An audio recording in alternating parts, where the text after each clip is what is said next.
чудесное время, что мы можем собраться здесь, в нашей церкви. Церковь — это семья духовная наша, да? И сегодня для нас такая честь, такое благословение, что мы пришли воздавать Ему в честь, всю честь и хвалу. Ибо только Он достоин хвалы и поклонения. Давайте, драгоценные Божии, встанем на свои святые ноги и будем воздавать Ему всю славу, в честь, всю честь, ибо Он достоин.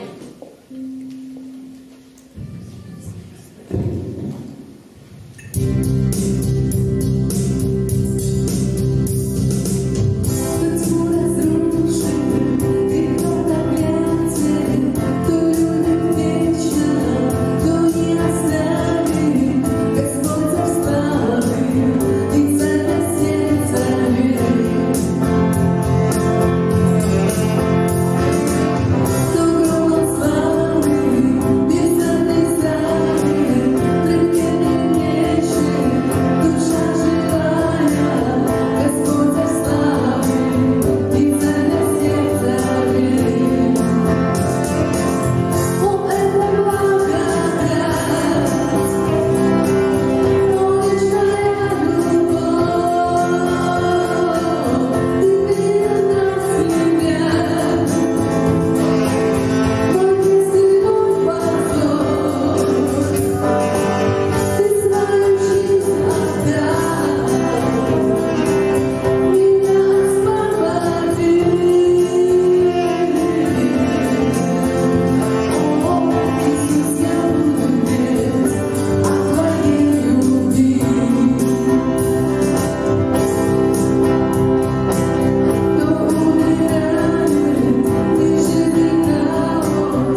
стал моим царем навеки, распятый на кресте, стал моим царем навеки, распятый на кресте, стал моим царем навеки.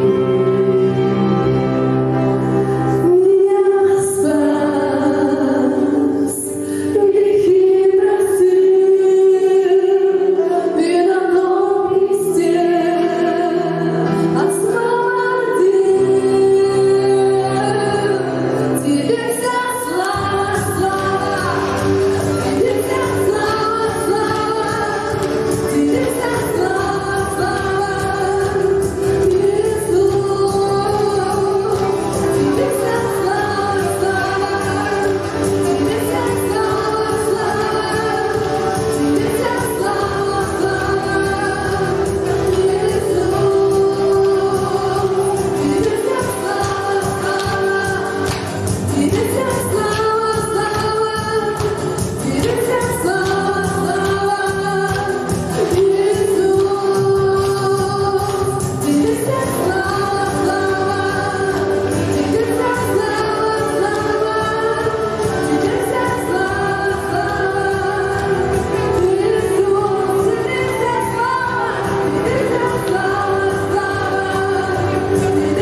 мимо. Да будет шалом Твой, Господь. Шалом, шалом, Эрец Исраэль. Шалом, шалом, Господь, Израилю. Во имя Отца и Сына Святого Духа. Аминь. Слава Тебе, Господь, благодарим, что Ты поднимаешь молитвы, Господи, во славу Твою. Ты призвал нас молиться за Израиль, ибо это Твой избранный народ, это святая земля, где выступала Твоя нога, Господь. И мы ожидаем, что вернешься Ты, Господь, на землю святую. И говорим Тебе: ей гряди, Господи, ей гряди Мессия Иисус Христос. Аллилуйя! Спасибо Тебе, Господь, что мы, как церковь, сегодня простираемся молитве Тебе, потому что Ты есть, который любит нас, принимает нас такими, какие мы есть. Отец Небесный, Господь, благодарим Тебя за церкви, за все церкви Якутии, которых Ты насадил. Благословляем пасторов, благословляем каждого служителя, кто верно трудится на ниве Божией. Также наш пастор Алексей сегодня служит в церкви Нюрнберг. Благословляем именем Иисуса Христа.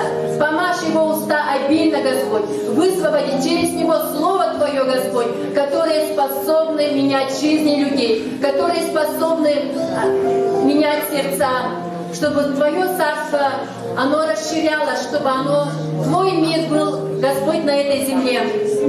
Также мы сегодня молимся за мир во всем мире, Господь, за те города, Господь, за те страны, Господь.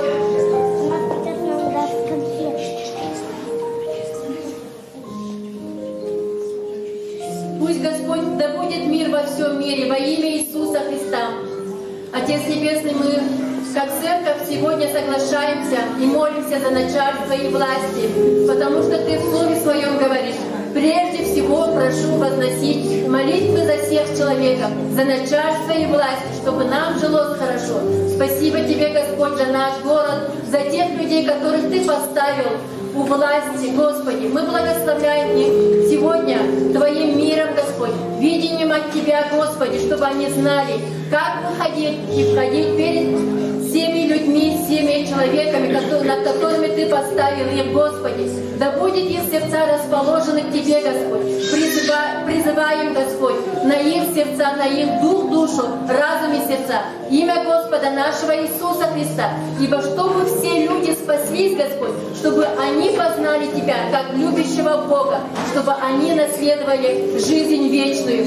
Мы благословляем наш город процветанием, чтобы мир был, любовь была, Господь, чтобы слава Твоя распространялась через Твои церкви, Господь, через Твоих святых на этот город, Господи, чтобы люди спасались, чтобы люди обрели благодать вечной жизни в Иисусе Христе. Пусть земля наша будет исцелена, Господь.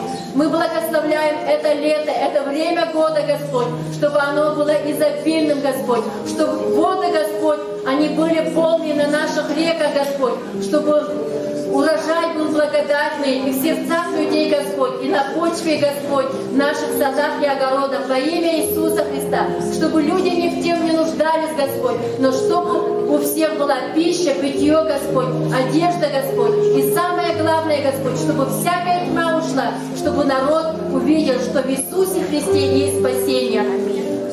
Благодарим, Господь, за Северо-Восточный Союз, за нашего епископа Андрея Манжосова и за все церкви, Господи, чтобы церкви, они возрастали, чтобы они процветали. И просим Тебя, Господь и Господин жатвы, пошли делатели на ниве Твои, Господь, ибо созрела пшеница, Господи, идет жатва, Господь. Пусть придет пробуждение в каждое, начиная от каждого сердца, Господь, распространялось за пределы этой земли, Господь, и до края земли во имя Иисуса Христа. Спасибо Тебе, Господь, и благословляем сегодняшнее собрание нашего проповедующего, Господь, благословляем, чтобы это слово, чтобы оно было обильно приправлено солью Твоей, Господь, осолено, чтобы оно было приправлено Твоим помазанием во имя Иисуса Христа. Спасибо Тебе, Господь, прикоснись в сердце каждого человека, пусть восполнится каждая нужда нужда, ибо мы уповаем на Тебя, Иисус Христос, совершителя нашей веры. Благодарим Тебя. И вся церковь сказала аминь. И теперь мы приглашаем наших детей. Также приглашаем служителей детского служения.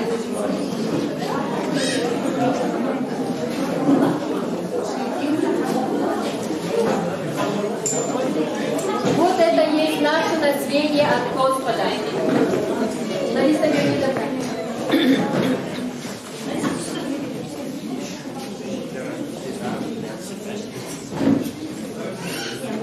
Всех ждем. Здравствуйте.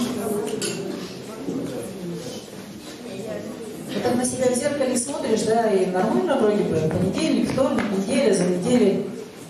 Сюда посмотришь, они же еще вот такие были. Тут уже посмотрите, какая красота стоит. Поросль молодая, уже юноши и девушки скоро. Вот где время-то бежит. Вот куда смотреть, в чьи глаза. Дорогие ребята и девчата, слава Богу за вас. Спасибо, что вы здесь, что вы верные.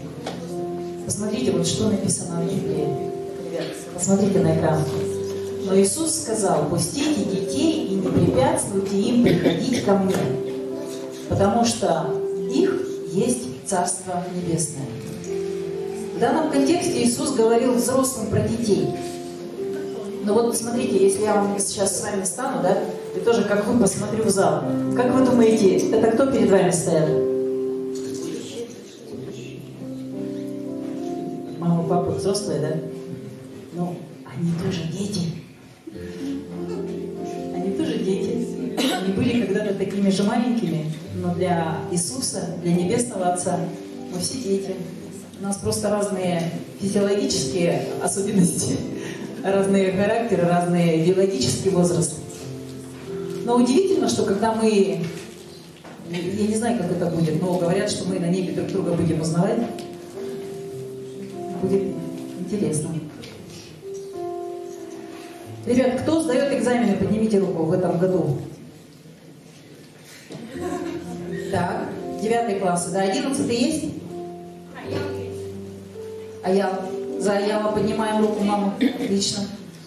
11 и 9 классы сдают. Кто заканчивает начальную школу? Поднимите руку. Отлично. Тимурка, ты еще не заканчиваешь начальную школу? Нет еще? В общем, а поднимите руку, кто пишет контрольные сейчас? В конце года. Во-во-во, посмелее, посмелее. Молодцы. Мы сейчас и за это помолимся. Да, товарищи взрослые? Вспомните, как мы контрольные писали. Сейчас намного сложнее. Кто родители понимают, что это намного сложнее сейчас. И дети наши сейчас намного в сложной ситуации, чем мы были с вами в школах, когда учились. Поэтому, дорогой Иисус, Ты видишь те проблемы, те страхи наших деток, то окружение, которое вокруг них, когда нас нет вместе с ними. Поэтому, Господь, вот сейчас от сердец всех взрослых, которые прошли это, мы благословляем наших детей. Мы благословляем их душу, дух и тело. Быть твердыми, быть верными, быть сильными. Мы благословляем их быть здоровыми, Господь. Быть нравственно устойчивыми. Потом я вам объясню, что это такое. Мы благословляем вас и в выпускных ваших экзаменах, и в экзаменах в детских садах, в выпускных праздниках в детском саду. Благословляем ваши контрольные, отчетно-годовые. Пусть Господь даст вам мудрости, будьте вы сосредоточены. Пусть вспоминаете все вовремя и в правильном контексте. Благословляем ваши экзамены, благословляем ваших учителей, директоров ваших школ, чтобы совершенная Божья защита, Божья рука была над вами, куда бы вы ни пошли. Всю следующую неделю, до следующего воскресенья, чтобы мы увидели вас здесь опять, в силе, в радости. Спасибо Тебе, Господь. Спасибо Тебе за продолжение нашей жизни. И за тех родителей, которые приводят детей слушать Слово Божье. Аминь.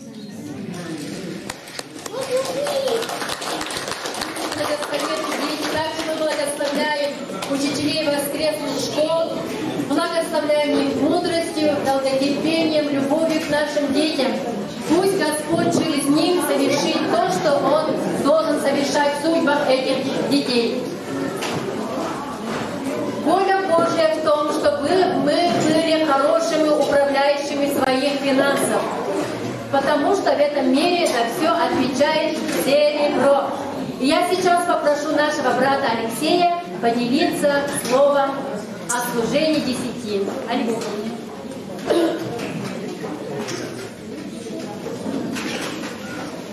Здравствуйте, церковь, дорогая. Ни для кого не секрет, что деньги в нашей жизни играют не последнюю роль. От этого зависит качество нашей жизни и умение с ними правильно обращаться. Это очень хорошее умение. И в Библии много об этом написано. Вот. Хочу прочитать Псалом 33, 9, 10.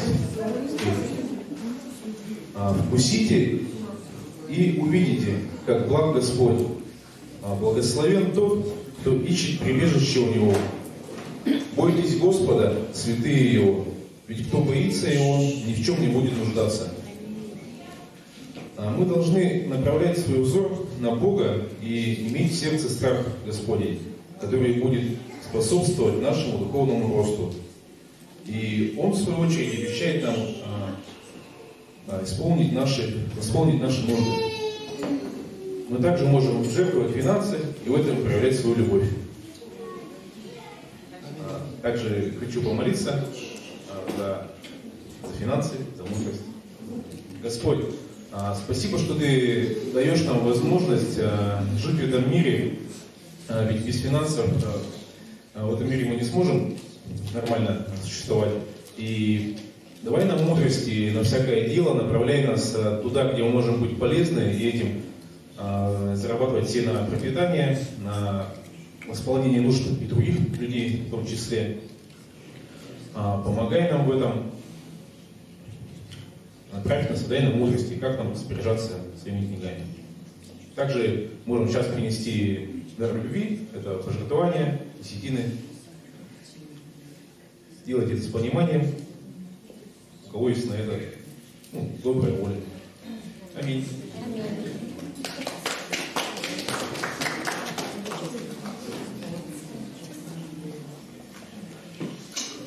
Спасибо большое, Алексей. И мы хотим в лице нашего брата Алексея, Данила, Андрея, Вячеслава и тех, кто служит, стоит на каком-либо служении, мы в лице наших братьев благословляем всех братьев, которые сегодня сидят в зале, те, которые сегодня еще не пришли в церковь, мы благословляем их, чтобы из них поднимались служители Божьи. И когда в церкви будет много братьев-служителей, церковь, она будет сильной, потому что по духовной иерархии глава мужу Христос, а муж глава жене, а глава Христу Бог. И когда сестры, они слушаются братьев, то непосредственно в семьях будет мир, правильное учение, правильное прославление Господа. И в церкви также, когда во главе служения стоят братья, их много, церковь, она будет сильной. Аминь. И сейчас мы попросим Любовь Николаевну поделиться словом. Пусть ваши уши да будут открыты, принять и слышание слова, чтобы сердца были открыты тоже, чтобы слово упало на благодатную почву, ибо у вас будут плоды. Аминь. Спасибо большое. Есть, да?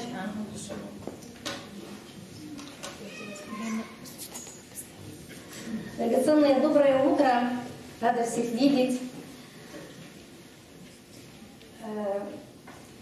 Тема сегодняшней проповеди – богобоязненный ли ты человек? И это одновременно и вопрос каждому из нас. Подумайте, как бы вы могли ответить на этот вопрос. Богобоязненны ли вы? Я смотрю, некоторые кивают головой утвердительно, то есть относят себя к этой категории, вкладывая, конечно же, в слово «богобоязненный» свое понимание. Оно, конечно, может быть библейским, но и может быть не совсем библейским. Но кто-то сомневается, кто-то может ответить, или я слышала такие ответы. Нет. Аргументируя это тем, что бояться детям Бога, любящего Отца, просто уже нет смысла в Новом Завете. И этого делать не надо. Ведь грехи нам уже все прощены, и на суд мы не пойдем. И могут даже процитировать такое местописание, которое написано в 1 Иоанна 4,18, что в любви нет страха, но совершенная любовь изгоняет страх, потому что в страхе есть мучение, боящийся несовершенной любви. Давайте же мы сегодня с вами попробуем разобраться, что Библия говорит о страхе Господнем. И что значит быть богобоязненным человеком? Какие даны критерии богобоязненности в Писании? Они даны. Скажите, для кого-то сидящих здесь, эта тема вообще интересная? Да. Спасибо. Богобоязненность лежит в основании христианской жизни. И это именно то качество, которое должен иметь каждый, без исключения верующий. Поэтому этот вопрос, он первостепенной важности. И нам надо в него вникнуть и учиться жить соответственно Слову. Итак, идем с вами в Писание. Приведу в начале 2 места Писания. Первое. Екклесиаста, 12 глава, 13 стих. Екклесиаст 2:13. «Выслушаем сущность всего, бойся Бога и заповеди Его соблюдай, потому что в этом все для человека». Если прочесть чуть-чуть расширенно, буквально в начале, то это будет звучать так. Выслушаем внимательно сущность, то есть конец всего, результат всего. Выслушаем внимательно последствия всего, итог всего. Выслушаем внимательно цель всего. Понимаете, что это? Бойся Бога и заповеди соблюдай. В этом все для нас, для человека. Я не буду сегодня вас сильно грузить ивритом и греческим, но все-таки обращу внимание на 2 слова. А это слово «страх» и слово «мудрость». В этом месте слово «страх» переводится как «бойся». Но во многих других местах это же самое слово переведено как «страх Господень». И это слово греческое «фобос». Пожалуйста, видите на экран табличку номер 1 с основными греческими и еврейскими словами, обозначающими страх. Кому интересно, вы можете изучить и не спеша дома посмотреть, где, какое слово в Библии используется. Сейчас очень много различных программ, симфония Стронга очень помогает. И у меня есть полный список коренных слов, встречаются в оригинальном тексте Библии, как на иврите в Ветхом Завете и на греческом в Новом Завете. Итак, табличка, она перед вами. Вы видите, основные, это не все, далеко не все. Это основные слова. Вот греческие, видите, фобос, феосевия, евлавия, фовер. И иврит, основные слова. Яра, исчез, нет. Эма, хат, хават.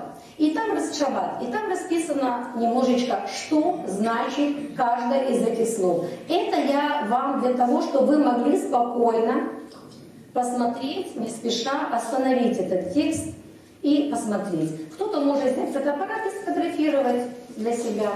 Это будет еще проще для кого-то, тех, кто сидят в зале. Итак, в том, что мы будем бояться Бога, или, по-другому говоря, что будем иметь страх Господень и будем благоговеть перед Господом, согласно прочитанному месту Писания, Екклесиаста 12 глава, 13 стих, есть это все для нас. Что же подразумевается под этим все? Это действительно все. Это изобилие благословений, обещанных Богом, боящимся Его. Это огромнейшее количество обетований. И в этом все жизнь человека. Его покой, его довольство, его сила, его защита, все благо и все блаженство. то есть счастьем. И давайте сразу мы откроем второе место Писания. Второзаконие, 10 глава, 12 стих. «Итак, Израиль, чего требует от тебя Господь, Бог твой?» И вот чего Он требует. Только того, чтобы ты боялся. Тоже слово «фове» здесь. Господа Бога твоего, ходил всеми путями Его, и любил Его, и служил Господу Богу твоему от всего сердца твоего и от всей души твоей, чтобы соблюдал заповеди Господа и постановления Его, которые сегодня заповедует тебе, дабы тебе было хорошо. Первым требованием, пусть остается место Писания пока, первым требованием в этом списке стоит слово какое? Какое требование первое? Боялся. Боялся. То есть имел страх Господень. А все остальные требования, в том числе, видите, любить Господа, соблюдать заповеди и так далее, они следуют потом. Случайно это? Нет, конечно. Да, первая и самая главная заповедь, мы ее знаем, это заповедь любить Господа, Бога. Но если не будет в основании нашей жизни страха Господнего, то человек такой не будет ходить Божьими путями. Он не будет исполнять все заповеди, повеления. И, соответственно, он не сможет любить Бога. Потому что любовь Бога – это исполнение заповедей, да? Он не сможет любить его на том уровне, на котором должно, всей крепостью, всем разумением, да, всей душой, всем сердцем, не сможет. В разных словарях слово «страх» оно описано как сильная боязнь, ужас, робость, сильный испуг, сильные опасения, состояние крайней такой тревоги, беспокойства и так далее. Чувство страха является одной из самых сильных эмоций человека. И при этом выброс адреналина в кровь такой, какой не дает ни одно чувство. Понимаете? Ничто не может сравниться, ни любовь, ни радость, ни ненависть. Они не дают этого. А страхом можно мгновенно посидеть. Такие случаи, наверное, вы знаете. Можно оцепенеть и не двигаться, вот как вкопанный стал, да? Можно потерять сознание, просто упасть на... Можно даже умереть. То есть есть панический, есть смертельный страх. Это все последствия не Божьего, но негативного страха. Прежде чем мы с вами рассмотрим, что такое страх Господень, мы посмотрим те обетования, которые Бог обещает в Своем Слове боящимся Его. Для удобства, опять-таки, вторую табличку. Я попробовала скомпоновать в табличном варианте благословения и плоды богобоящегося, богобоязненного человека. Да? Вы дома также сможете посмотреть и указанные в таблице места Писания дополнить, или если посчитаете нужным. Поэтому, а кто сидит, опять-таки, можете достать телефон, и пока хорошо все видно, просто щелкнуть, потому что места Писания вы дома легко откроете. Аминь. Итак, что же мы видим? Все, что нужно человеку, мы только что это разобрали, да, в Екклесиастах. Все, оно включает все. Что еще обещает Господь таким, кто боится Его? Долгоденствие, долгие дни жизни, долголетие, здоровье обещает, питание костей, пищу, хорошую пищу всегда хорошую. Не будет ни в чем скудости. Только что читал Алексей это место Писания. Всегда будет человек такой доволен. Он будет гарантированно защищен от зла. Его желание будет исполняться. И мало того, Господь сам будет вкладывать желание в его сердце угождать Ему. Будет благословлено его потомство. И это потомство будет сильное. И это потомство, оно наследует землю. Вот что еще. Милость Господа от веки и до века. Благо и добро будет богобоязненному человеку. Благословение обильное от Господа. Бог этого человека слышит, Он его видит всегда. И ангел Господень стоит, чтобы защищать его. Бог откроет такому человеку свои тайны и заветы. Душу его спасет от смерти, укажет ему путь, обеспечение, то есть обеспечит ему правильный путь и цель, да? Будет такой человек научен мудрости, будет им помощником и щитом. И такой человек, он будет счастлив, он будет блажен. И пишется памятная книга, это отдельная, есть много разных книг. Это одна из них, боящихся Господа, отдельная книга. И для них есть отдельно еще особое наследие. Наследие боящихся. И такой человек будет укрыт под покровом лица Божьего. Что это значит? Пред лицом Божьим его слава. То есть этот человек будет славой Божьей покрыт. Захотелось иметь все это? Я думаю, да. Какова же природа страха вообще и Божьего в частности? Мы понимаем, что есть разные виды страха, и у них разный источник. Мы уже упомянули о негативном, демоническом, мучительном страхе и его возможных ужасных последствиях. Есть человеческий страх. Он бывает также негативный, как, например, религиозный страх, когда люди пытаются что-то делать из-за страха, не из-за любви к Господу, а из-за страха попасть в ад. Или страх перед людьми. В притче 29-25 написано: «Боязнь перед людьми ставит сеть». То есть окутывает как бы человека, когда человек уже не может правильно идти, а надеяться на Господа будет безопасен. Яркий пример, это мы все вспоминаем царя Саула, да, который боялся людей и ослушался то, что было поверено ему через Самуила пророка. И он принес жертвы. Страх также у людей бывает быть непризнанными людьми, незамеченными, да что угодно может быть перед людьми. Есть естественный, здравый человеческий страх, который испытывает каждый человек в своей жизни. К примеру, подходить близко к краю обрыва или перебегать дорогу в плотном движущемся потоке машин в неположенном месте. Страшно же? Страшно. И мы не делаем этого, так как срабатывает чувство самосохранения. И любой страх нас, и такой страх он нас будет оберегать от опасности. И он, такой страх, необходимый, так как заставляет нас держаться или убегать от этого источника страха, источника зла. В этом цель естественного человеческого страха. То есть сохранить нас в этом мире. А какова цель Божьего страха? Она аналогичная. Она тоже направлена на сохранение человеческой жизни. Вот. Но путь достижения здесь уже будет другой. Итак, что же такое страх Господень? В привычном понимании это, вы можете мне даже перечислить, это что? Почитание Бога, глубокое уважение, благоговение пред Ним, любовь к Господу. Это начало и корень благочестия, это боясь согрешить и нарушить заповеди Божьи, и этим оскорбить Бога, так как вы Его любите. Боящийся Бога человек, он именно такими характеристиками и обладает. Но такое понимание верно только отчасти. Потому что описано нами поведение богобоязненного человека – это следствие того, что у человека есть страх Божий, а не ответ на вопрос, что такое страх Божий.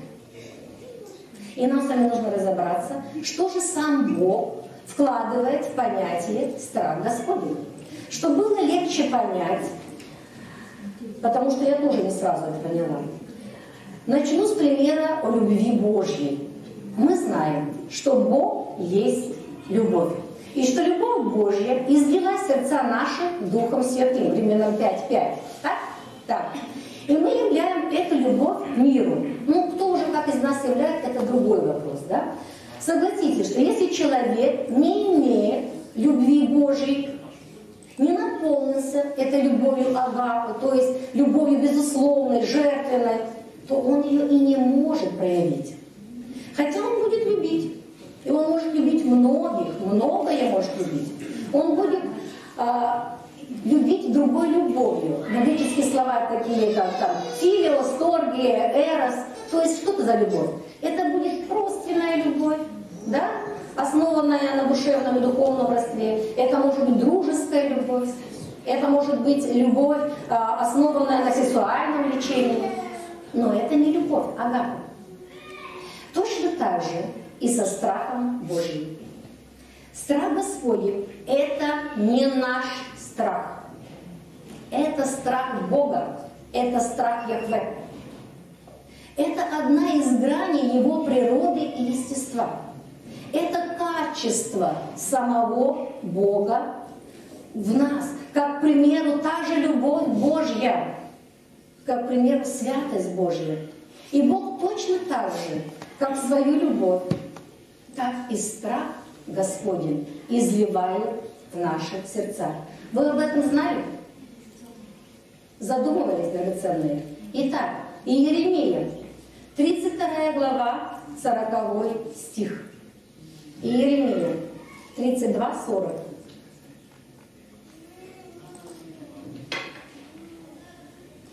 «И заключу с ними вечный завет, по которому я не отвращусь от них, чтобы благотворить им. И страх мой, тоже слово «фобос», вложу в сердца их, чтобы они не отступали от меня».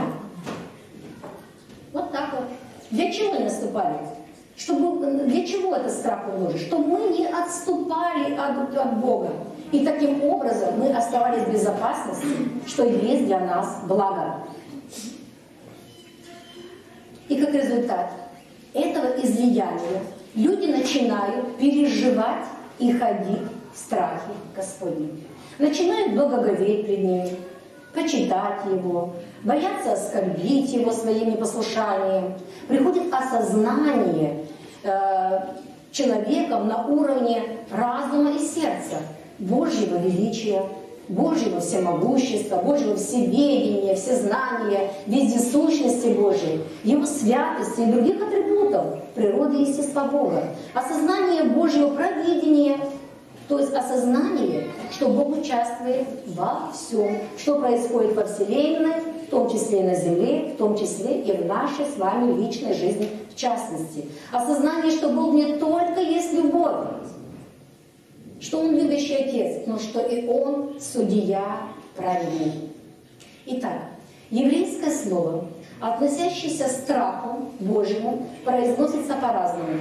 Это слово «ярах», в другом месте это «ярат», то есть буковки последние меняются. Оно есть в вашей табличке. Но если посмотреть по-буквенно, слово «ярах» — это «йод», «реш», «алиф» и «хей». Если «ярат», тогда вместо «хей» буква «тав». То описание страха Господня будет звучать так. Это то, что вложил Бог в это. Послушайте. Страх Господень — это верховная и превосходящая сила наивысшего Бога, осуществляющая влияние на тебя как источник, задающая движение и направление тебя по пути к определенной цели. Проще говоря, если кто не уловил, страх Господень — это мощнейшая сила Божья, которая нас движет, направляет нас к цели и ведет на высоту. Вот почему. Тогда как от источника человеческого, демонического страха всегда нужно убегать, к источнику Божьего страха, то есть Богу, наоборот, нужно всегда приближаться, чтобы таким образом удалиться от зла и сохранить жизнь. Господь дает нам безопасность, и Он определяет границы, куда мы можем ходить, а куда нет. Правильное понимание сущности страха Господнего, оно очень важно. Мы же молимся о том, чтобы Бог наполнил нас своей любовью, чтобы научил нас любить, да?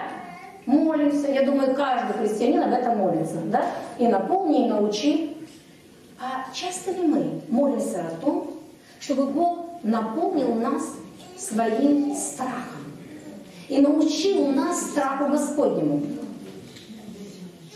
Кто-то молится, но далеко не все. В Библии несколько раз повторяется, что начало мудрости, что это?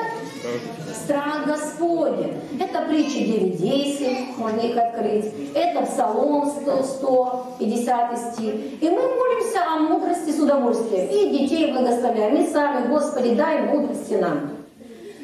Но тут написано начало. По-другому это источник мудрости. Вершина мудрости. То есть источник мудрости — страх Господень. Вершина мудрости — страх Господень. Страх Яхве. Мы начинаем получать мудрость через понимание страха Божьего. Писание говорит, что страху Господнему можно учиться. Аллилуйя! И в Псалме 33:12, давайте прочитаем это, Псалом. «Придите, дети, послушайте меня, страху Господню научу вас». Там мудрость говорит. Что значит научиться страху? Это прежде всего изучить, что о нем говорится в Писании. Многие места Писания вы посмотрите, потом дома посмотрите в табличке, которую я выводила на экран. Это научиться понимать его, разуметь его. Но в Библии даже есть инструкция, как это делать. Давайте мы эту инструкцию откроем. Это притча, 2 глава, с 1 по 6 стих. Инструкция для нас. Читаем. «Сын мой, если ты примешь слова мои и сохранишь при себе заповеди мои, так что ухо твое сделаешь внимательным к мудрости и наклонит сердце твое к размышлению, если будешь призывать знания и взывать к разуму, если будешь искать его, как серебро, и отыскивать его, как сокровище, то уразумеешь страх Господень и найдешь познание о Боге, ибо Господь дает мудрость, и из уст его знание и разум». Итак, если ты, значит, каждый из нас примешь Божье Слово, то есть согласишься с ним, начнешь по нему жить, будешь хранить заповеди, сокроешь их в своем сердце, будешь внимательным к знаниям, к мудрости. Вот подошли к слову «к мудрости», я обещала, что я немножечко, чуть-чуть его скажу. Слово «мудрость» здесь стоит слово «София».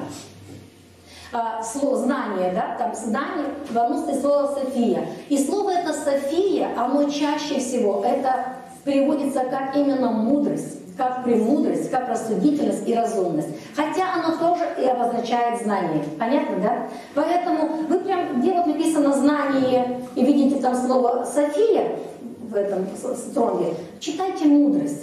Поэтому я буду сегодня так говорить. Будешь внимательным к знанию, к мудрости, как бы через запятую скажу. Будешь прислушиваться к знанию, к мудрости, будешь стремиться понимать, будешь подчиняться, внимать, будешь размышлять и будешь призывать знание и мудрость и искать как сокровище. Тогда ты уразумеешь страх Господень, тогда будешь понимать и познавать его. Как надо искать знание и мудрость? Как? Повторите. Страхи. Как сокровище, драгоценное, как сокровище. И пророк Исаия пишет в 33 главе 6 стихе, что и настанут безопасное время, безопасные времена твои, изобилие, спасение, мудрости и ведения. Страх Господень будет сокровищем твоим. Итак, мы видим здесь прямую зависимость между мудростью, равнознанием и страхом Господним. Они идут вместе, рука об руку. Они неразрывны. И все это, мудрость, знание и страх Господень, являются нашим сокровищем. Сокровищем. А вот что Бог говорит о тех, кто отвергает знание, кто отвергает мудрость. Притчи, 1 глава, с 29 по 33 стих. За то, что они возненавидели знание. Здесь тоже слово «София», я проверила все. И не избрали для себя страха Господня, и не приняли совета моего, презрели все обличения мои, зато и будут они вкушать плодов путей своих и насыщаться помыслов своих, потому что упорство невежд убьет их, и беспечность глупцов погубит их. А слушающий меня будет жить безопасно и спокойно, не страшась зла. Здесь ясно написано: отвергни знание и мудрость, погибнешь. Погибнешь. Что нужно делать, чтобы наш разум познал знание и обрел мудрость, вершиной которой является страх Господень? Трудиться, драгоценные, изучать Писание, размышлять над Словом Божьим, чтобы оно укоренилось в наше сердце, чтобы именно молиться об этом, стремиться познавать Бога, Его характер, Его природу. Если же мы не имеем благоговения пред Всевышним, то все наше знание – это информация. Мы можем цитировать все места Писания и знать каждую эту строчечку, но это будет информация, она не принесет плода, а может стать причиной гордыни. Но где премудрость София обретает? И где место разума? Это задает Иов такой вопрос в книге Иова, 28 главе. И далее говорится, что ее нельзя, эту премудрость, приобрести ни за какое богатство, ни за какое золото, ни за какие драгоценные камни. И в 23 стих давайте мы откроем. Иов 28, 23. Бог знает путь ее, и Он ведает место ее. Тогда Он видел ее и явил ее, приготовил ее и еще испытал ее. И сказал человеку: вот, страх Господень есть истинная премудрость и удаление от зла разум.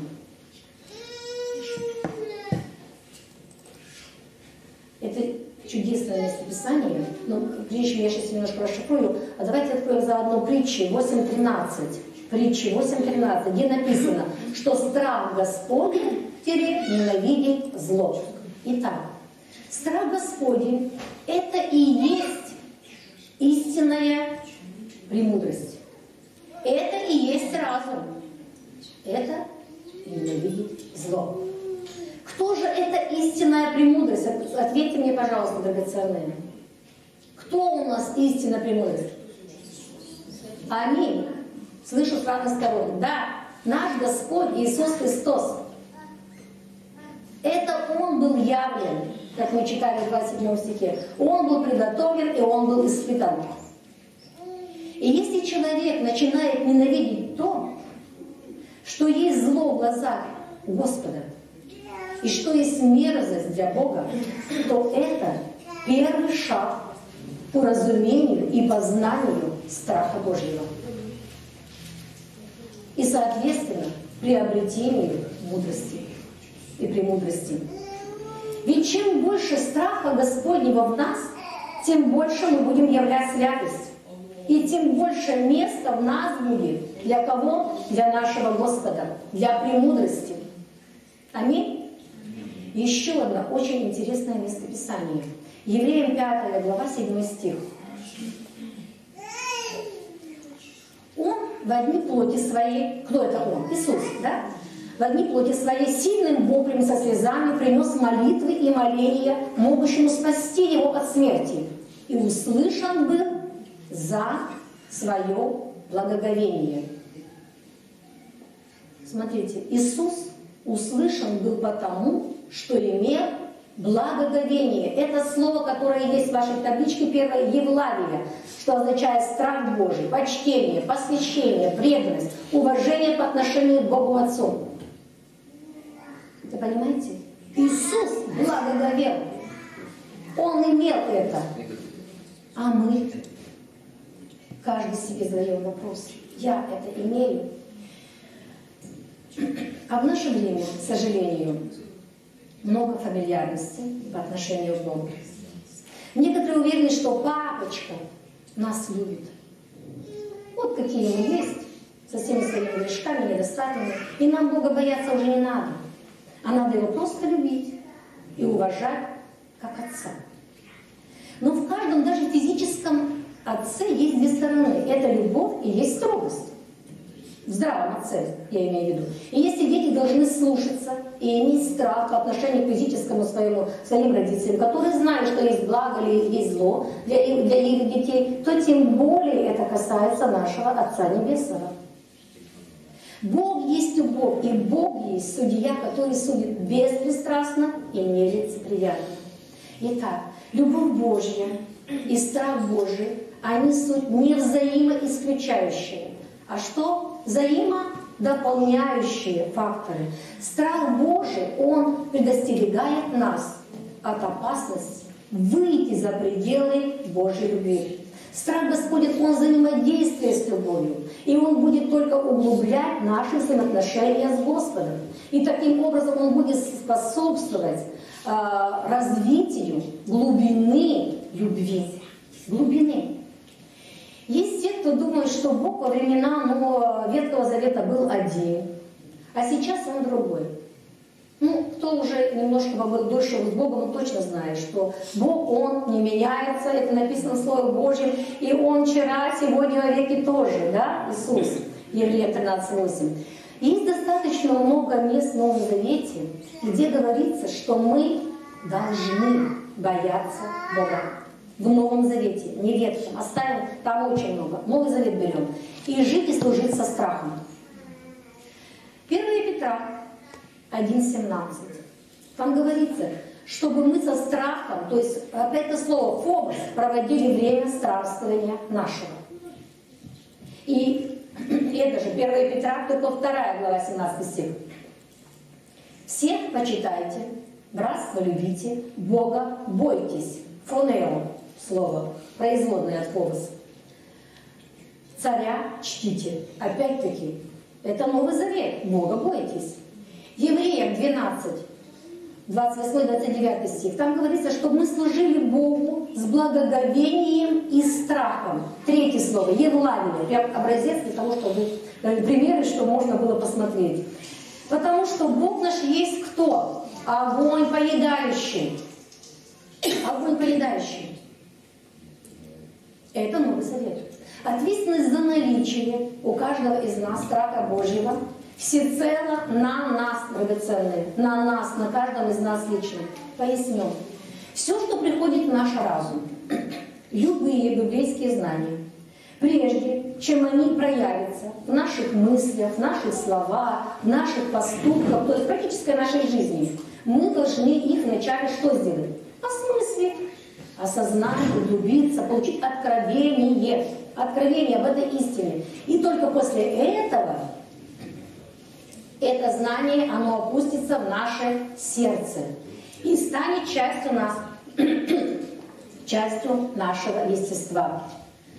Так происходит взаимосвязь знания и сердца. Я думаю, что понятно, да?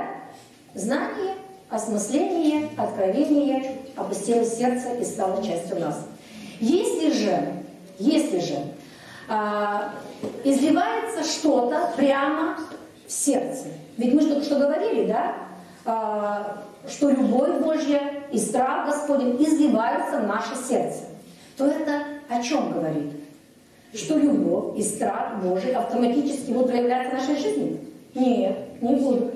Ничего подобного. Надо, чтобы мы возросли в любви Божией и точно так же возросли в страхе Господнем. То есть мы в этом случае точно так же должны осознать в своем разуме, изучить, понять, что такое любовь Божия, что такое страх Господень, чтобы пришло откровение об этом. Друзья мои, без откровения нет веры. Здесь уже мы видим взаимосвязь чего? Содержимого сердца и разума. Представляете себе такой круг, где знание, разум, сердце, они соединены откровением, соединены верой. Без этой взаимосвязи, знания, разума и сердца не будет практического хождения ни в любви Божьей, ни в страхе Божьем. Я делюсь с вами своим откровением, как я понимаю, это работает.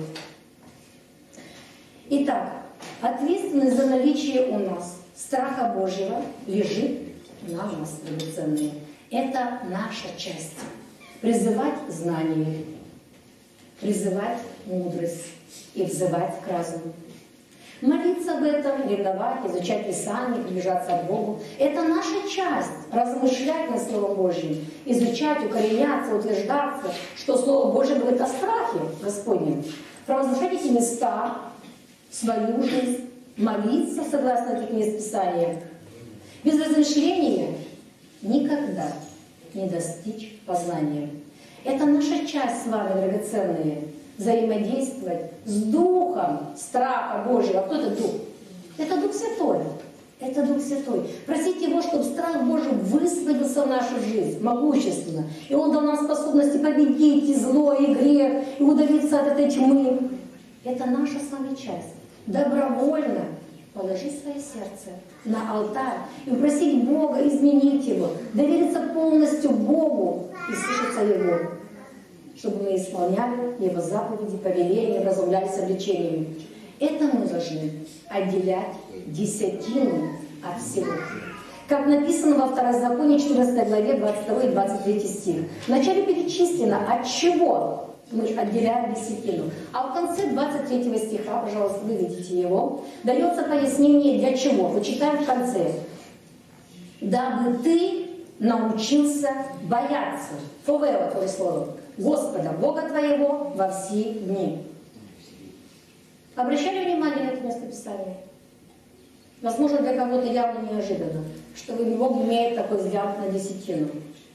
Дабы ты научился бояться, имел страх Божий. Вот для чего Бог тебе говорит о десятине. Это мы должны быть кроткими и смиренными и взращивать плод Духа Святого в свое сердце. Потому что, как написано в притче 22:4, за смирением следует страх Господень, богатство и слава и жизнь. Не за гордостью, не за дарами, не за помазанием драгоценным, а за смирением следует, то есть идет по пятам страх Господень. Богобоязненный человек, который ходит в святости, благоговении и присутствии Божьем, это лучшая репутация, которая вообще может быть. Это гораздо лучше, чем человек ходит в дарах. Страх Господень, как мы уже говорили, это начало, по-другому источник, вершина мудрости. И он это страх, если это вершина мудрости. Куда ведет нас? На высоту, естественно, он нас ведет. Но чтобы достичь высоты, нам с вами нужно принять положение пониже и поклониться, и распластаться пред Господом. Растечься, как вода. Понимаете? Любой другой страх, демонический или человеческий, это также поклонение. Только тому, кого или чего мы боимся. Вы согласны? Это поклонение. От таких страхов нам нужно избавляться. От каких цель что делать? Нас удержать вот там, в долине, вот там внизу, главенствовать и контролировать нас. Если человек имеет страх Господень, то его жизнь обязательно, 100% случаев, без всяких оговоров и сомнений изменится, преобразится и будет соответствующий плод. Какой плод? Что это такое? То есть страх Божий, он всегда ходит со святостью, как огнем. Поэтому будет плод страха Божьего. Это плод святой жизни. Понимаете? Плод страха Божьего, тире поставьте, это плод святой жизни. Это святая, непорочная, чистая жизнь. Я приготовила вам третью табличку. Основные характеристики богобоязненного человека.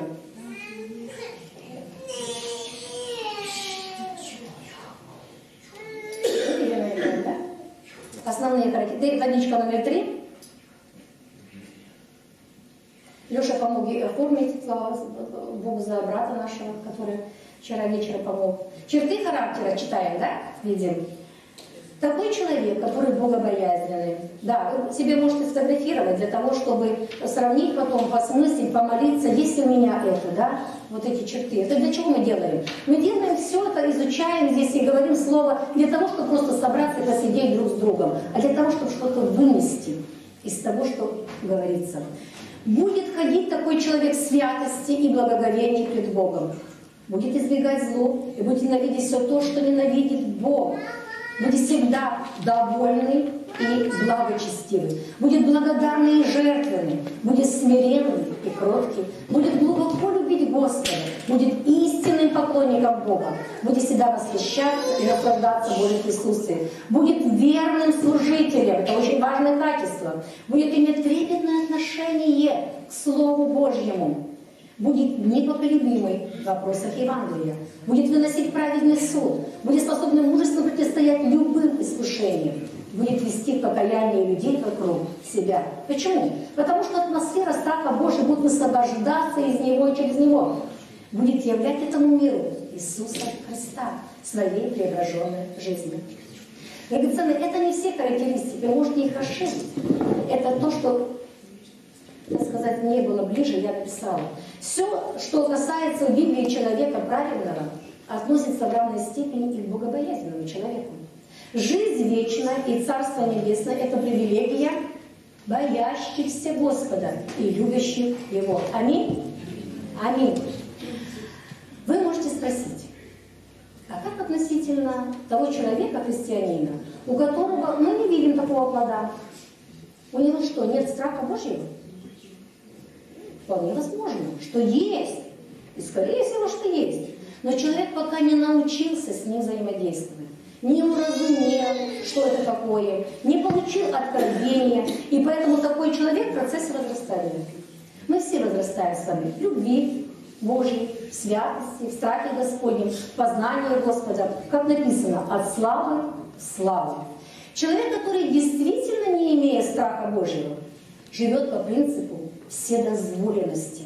У него все ориентиры искажены, и он никогда не достигнет цели, которую Бог определил для его жизни. Страх Божий, он может действовать не только на верующих, но и на неверующих. И это будет в двух случаях. Чаще всего это, чтобы предотвратить их вредоносное, так сказать, действие, влияние на других. И иногда, чтобы привести человека к покаянию. Например, Бог неоднократно наводил страх и ужас на народы, которые окружали Израиль. Давайте мы откроем одно местописание, Бытие 5, 35:5. «И отправились они, то есть еврейский народ, и был ужас Божий, Фобос, опять же слово, на окрестных городах, и не преследовали сынов Иаковлевых». Вот так, ужас навел, все боялись, и никто их не трогал. И во время военных сражений много-много мест Писания, где мы видим неоднократно, что Бог наводил страх, и победа была за Израилем. То есть страх Божий – это мощное оружие смерти и поражения наших врагов. И поэтому мы тоже можем с уверенностью, провозглашая свою жизнь, свои ситуации, слова из Второзакония 11:25 и молиться так. Давайте откроем. Второзаконие 11:25. «Никто не устоит против нас», читайте. «Господь Бог наш наведет страх и трепет пред нами на всякую землю, на которую мы ступим, как Он говорит нам в Своем Слове». Аминь? Этой землей может быть любая сфера нашей жизни. Любая. Молитвы по Слову Божьему. Молитвы уже отвеченные. Это молитвы по воле Божьей. Некоторые люди спасаются через страх. Например, блудница Рав. Она именно так была и спасена. Почему? Потому что она говорила? Что когда мы увидели, что Бог творил, когда вы выходили из Египта, что она сказала? «Ослабело сердце наше, и никому из нас не стало духа против вас». Они так, что уже не могли сражаться, просто ослабели и все. Вот. Это ничто не иное, как наведение страха Божьего. Но знаете, есть место Писания в Новом Завете, Иуды 1:23, где написано: «А других страхом спасайте, исторгая из огня». Да? Есть такое. Но, драгоценное, все-таки спасение страха в Новом Завете – это больше исключение, чем правило.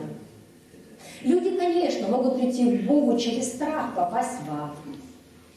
Особенно если не трудная жизненная ситуация, из-за страха голода, из-за страха краха экономики, из-за страха болезни, как, например, сейчас пандемия, коронавирус, из-за страха умереть и так далее. Люди могут прийти из-за этого к Богу. Но вопрос, сможет ли этот страх удержать человека навсегда? Богу. Огромнейший такой жирный вопрос. И статистика говорит, что в большинстве случаев нет. Бывают исключения. Истращать именем Божьим детей. Чуть что Бог накажет. Моя бабушка именно так и говорила. Она на Украине жила. Она говорила: Бозя накажет. Бозя. Это неразумное внушение страха. И делать этого точно не надо. Учите лучше детей любить Бога и любить Его Слово. Учите правильному пониманию, что есть страх Господень. И это будет верный путь. Итак, краткий итог. Чуть-чуть терпения. Страх Господень – это прежде всего грань природы Бога. Это Его сила, которая направляет нас к цели. Страх Господень Бог сам изливает в наши сердца, чтобы мы не отходили от Него и не удалялись таким образом от зла. Нам не достает ходить в страхе Божьем, и мы можем и должны учиться Его приобретать. Так же, как мы приобретаем и возрастаем в любви Божьей, приближаясь и строя личные отношения с тем, кто есть любовь, или приобретаем мир, шалом Божий, находясь в присутствии и соединяясь с источником мира, да? Точно так же, чтобы приобрести страх Господень и возрастать в нем, нам надо быть как можно ближе к источнику страха Господнего, Богу. Взаимодействовать с духом страха Господнего, желать иметь страх Господний, молиться об этом, познавать его, и тогда, как итог, будет жить наша жизнь богобоязненной. И все в обилии благословений, с чего мы начинали, обещанное Богом, тем, кто живет в страхе Господнем, станет нашей реальностью. Поэтому, прежде чем начинать изучать эту тему, еще раз советую, посмотрите ту табличку с огромным количеством благословений, откройте места Писания, начните читать, чтобы оно захватилось. А сейчас, драгоценное, я предлагаю нам всем помолиться, кратко хотя бы, о том, что мы сегодня услышали, чтобы у нас был страх Господень. Если кто желает иметь его, значит будем молиться. Аминь. Аминь. Дорогой Господь, мы благодарим Тебя, что открывая свои истины. Мы благодарим Тебя, Господи, за все. И, Господи, мы желаем пережить Твой страх лицом к лицу и исполниться Твоим страхом. Мы просим Тебя, чтобы Ты освободил нас от всякого демонического, от всякого негативного страха, от всякого негативно-человеческого страха. Господь, Ты наш страх, и Ты трепет наш. Как говорил пророк Исаия, так и мы повторяем, Господи, Дух Святой, Дух страха Господня, открывай и являй нам страх Божий больше и больше. Учи нас, Дух Святой, ходить и возрастать в страхе Божьем. Наделяй нас своими способностями страха, чтобы мы, как Иисус, были услышаны за свое благоволение. Чтобы мы имели в своей жизни, чтобы мы не имели в своей жизни по отношению к Тебе нездоровой человеческой фамильярности, но чтобы мы были чашами, наполнены Твоим страхом и являли эту грань в Твоем теле, Господи Христу, и служили этим, Господь, в мире, этой гранью. Чтобы эти качества, характеристики и плоды страха Господнего, которые мы сегодня перечислили, они проявлялись в нашей жизни, и у нас их было больше. Господи, да не будет у нас недостатка, чтобы бояться Тебя и ходить в страхе Твоем. Ибо кто не убоится и не прославит имени Твоего, ибо Ты един свят. Аминь.